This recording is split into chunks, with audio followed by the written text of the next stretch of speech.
Good morning guys, leo ni siku ya pili, tunaenda tena kwenye tour yetu. Bado nipo hapa Shanghai China na haya. Guys, there's a G-Wagon in here. Bane, mashine ndo hii hapa, mtambo ndo huu hapa.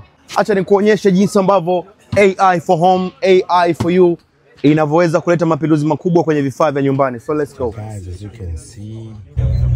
Yes, bana tumefika hapa. Wajina, nakuaje mzee wangu? Unyama, my brother Talents kakawa. Bana, so tumefika hapa. You already know, let's go.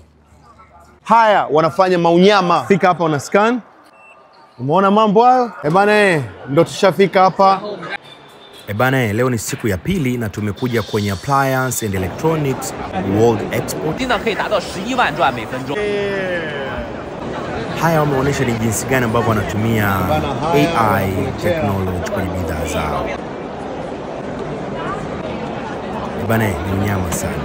Hatari mzee wangu. Jamaa amekuja na roboti linafanya usafi nyumbani.